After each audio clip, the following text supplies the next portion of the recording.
Olá, que bom que você está aqui. Eu sou a Silvia Werneck e esse é o Arte em Tudo, um canal criado por mim e pelo Henrique Luz para a gente falar sobre fatos do cotidiano comentados através de obras de arte. Então, desde já, eu já vou pedir mais uma vez para você assinar o canal, ativar o sininho das notificações para que te avisem quando a gente lançar um vídeo novo. Bom, hoje o assunto é poder. No dia 1º de janeiro, no Brasil, tomaram posse prefeitas, prefeitos, vereadoras e vereadores. Sejam eles políticos reeleitos ou pessoas novas nessas posições. De qualquer maneira, para quem conseguiu eleger seus candidatos, a notícia é muito boa. Já para quem viu seus preferidos serem preteridos, a notícia não é tão boa assim. Porque, na verdade, é tudo como sempre foi. Para quem é amigo do rei, a vida costuma ser bem mais fácil do que para aqueles que estão longe das opiniões defendidas por esse rei. É claro que existem representantes genuinamente comprometidos com o bem-estar social, mesmo que seja uma minoria. Mas, infelizmente, existem também aqueles que simplesmente gostam do poder. E por que o poder é tão sedutor? Porque, como dizia Walter Benjamin, a história é a história dos vencedores. Quem tem poder costuma escolher os caminhos que serão trilhados, ou pelo menos influencia quem tem o poder de determinar esses caminhos.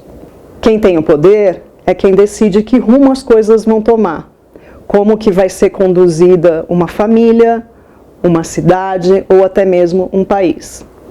É preciso ter em mente que o poder não é exercido só pelos políticos. Ele também é exercido por instituições e, em muitos casos, e principalmente nos nossos tempos, pelo capital. É a tal da força da grana que ergue e destrói coisas belas, como canta Caetano Veloso. Mas o que nos intrigou a pensar sobre esse tema foram as questões da posse dos candidatos eleitos. Com a pandemia, houve várias polêmicas envolvendo como essas posses aconteceriam em vários lugares diferentes.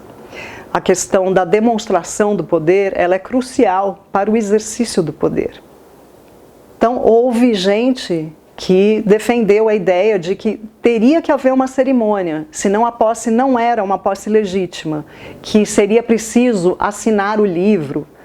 E teve gente que se opôs, afinal, estamos todos durante uma pandemia onde o distanciamento social é ainda uma medida necessária. O fato é que a cerimônia, a assinatura do livro, são instrumentos de registro de uma imagem que traduz esse poder, ou seja, não é necessário, não é possível simplesmente ter o poder, é preciso que esse poder seja comunicado e é esse o poder da imagem. Então, sem mais delongas, vamos falar de alguns artistas que abordaram alguma instância de poder nos seus trabalhos. E hoje estamos internacionais. Então, a gente vai começar pela Argentina para falar de um dos seus mais ilustres artistas que nos deixou em 2013, o enfant terrible Léon Ferrari. Léon Ferrari foi um artista conceitual que usou de todos os meios para concretizar suas ideias. Podia ser pintura, escultura, instalação, o que fosse necessário, contanto que ele conseguisse transmitir as suas ideias. Ele foi um crítico muito grande do poder exercido pelas instituições, mas principalmente o seu alvo principal era a igreja. Léon Ferrari, ele ficava muito indignado com o poder que a Igreja Católica exercia sobre os seus fiéis pela imposição do medo, principalmente o medo do inferno. Uma das ações que ele fez, pelo menos em 2 ocasiões, foi escrever uma carta ao Vaticano, uma em 98 e outra em 2001, na época o Papa era o João Paulo II, e essa carta tinha uma petição na qual ele reivindicava a abolição do inferno. até a morte dele, ele não recebeu resposta. O Vaticano não se pronunciou sobre esse assunto. Bom, a obra que eu vou mostrar se chama Tanque, é um trabalho de 2008, é um objeto. Então é um tanque de brinquedo, que a gente pode ver aí, que está sendo conduzido por Jesus Cristo e pela Virgem Maria. Bom, é uma crítica clara ao poder bélico motivado por questões religiosas. Como eu já disse, no caso do Leon Ferrari, a crítica era exclusivamente à Igreja Católica. Então ele critica não só nesse trabalho, como em muitos outros trabalhos, as guerras empreendidas em nome de Cristo, né? E se a gente for pensar bem, motivos religiosos são quase tão frequentes quanto disputas por território como motivadores de guerras. E isso não apenas pela Igreja Católica. A gente sabe que muçulmanos, judeus e até budistas foram responsáveis por ações violentas, por ataques a grupos com credos diferentes. E também é importante que a gente se lembre que a violência por motivos religiosos, ela não acontece apenas em períodos de guerra. Se você lembrou da Inquisição, é exatamente um desses casos. Da Argentina, a gente vai dar um pulinho em Portugal para visitar o trabalho da Grada Quilomba. Grada Quilomba é uma escritora, psicóloga, teórica e artista interdisciplinar. Ela nasceu em Lisboa, mas as suas raízes vêm de São Tomé e Príncipe e de Angola. Atualmente, Grada Quilomba vive em Berlim e o trabalho dela, ele acontece ali na intersecção entre as linguagens artística e acadêmica para discutir temas como memória, racismo e pós-colonialismo. Então a Grada Quilomba, ela vai questionar as narrativas eurocêntricas. Porque se a gente for pensar bem, toda a história oficial que a gente aprende, ela se irradia a partir da Europa. Como se a Europa fosse o ápice do desenvolvimento do que a gente chama de civilização. Mas é preciso que a gente lembre que muitas outras histórias acontecem paralelamente. Por que essas histórias elas têm menos repercussão? Porque, vamos lembrar do Walter Benjamin, a história é a história dos vencedores. Então, aqueles que têm mais poder são aqueles que vão contar essas histórias, são aqueles que vão dominar as narrativas. O trabalho da Grada Quilomba que eu vou mostrar se chama Illusions, volume 1, Narcissus and Echo, ou seja, Ilusões, volume 1, Narciso e Eco. É uma vídeo performance e que fala sobre a invisibilidade. Esse trabalho ele fala sobre quem tem o poder de falar, quem tem o poder de fazer perguntas e quais perguntas podem ser feitas. É uma recriação do mito grego de Narciso, né? Que é a história de um jovem tão enamorado de si mesmo que ele era incapaz de enxergar qualquer outra pessoa. E isso tomou uma proporção tal que ele acaba morrendo afogado, porque ele tenta se encontrar consigo mesmo mergulhando num lago onde ele vê a própria imagem.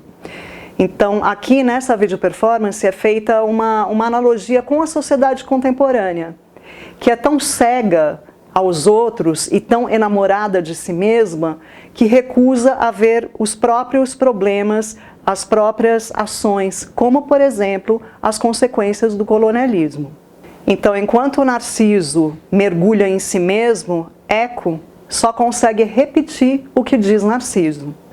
Qualquer semelhança com o complexo de vira-lata não é mera coincidência.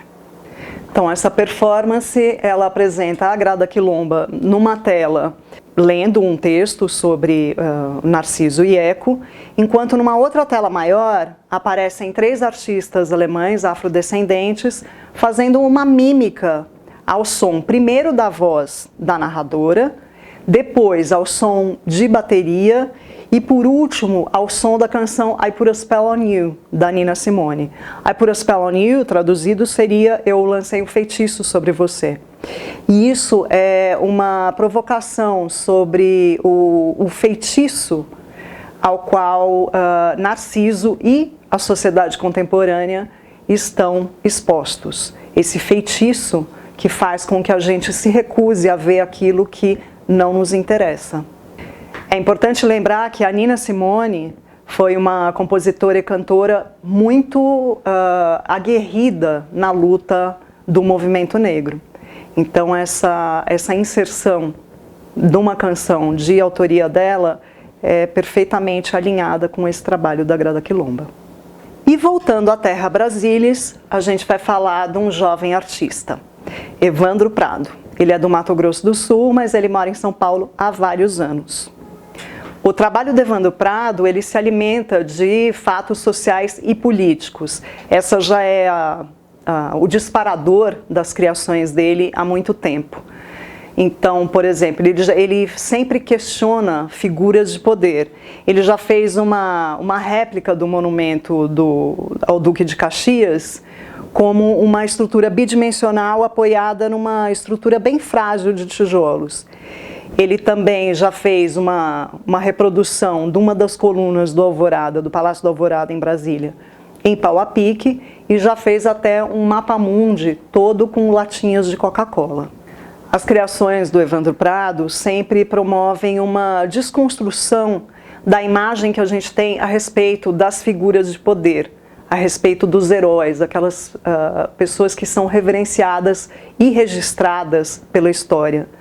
Então, podemos dizer que estamos diante de um verdadeiro iconoclasta. Uma das séries mais recentes do trabalho de Evandro é a série Moneda, na qual ele trabalha com objetos bastante comuns e de significados muito claros de poder.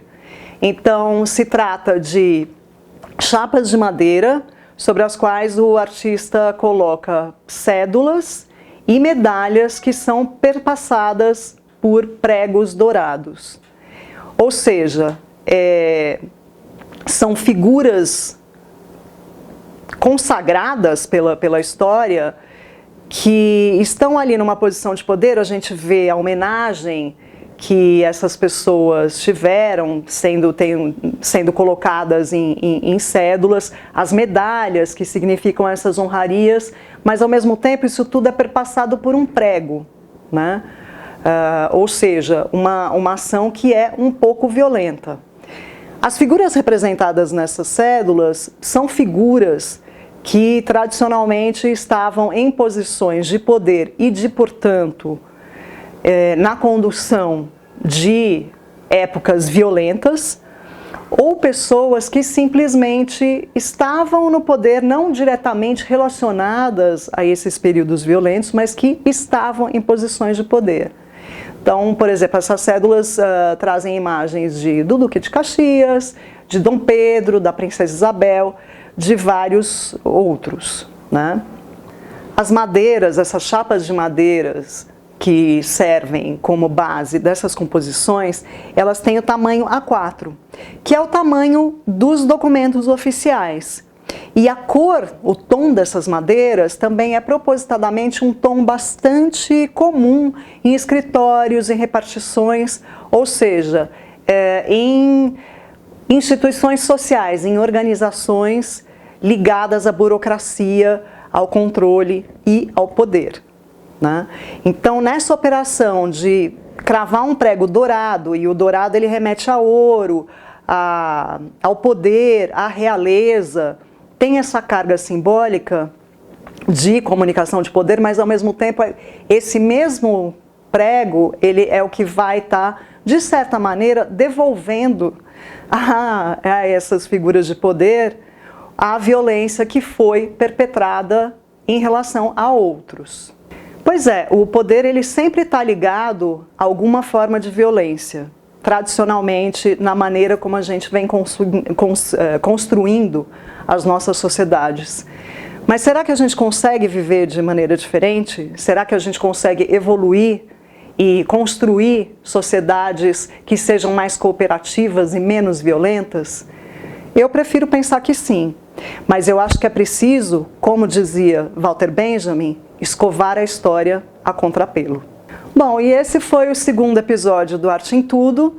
Eu espero que você tenha gostado. Se gostou, deixa sua curtida, comenta, recomenda para os amigos. Se você não gostou, recomenda para os inimigos, né? Exerça seu poder.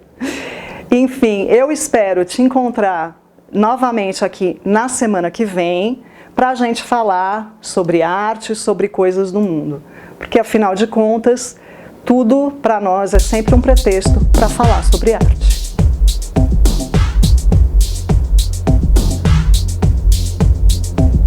Foi?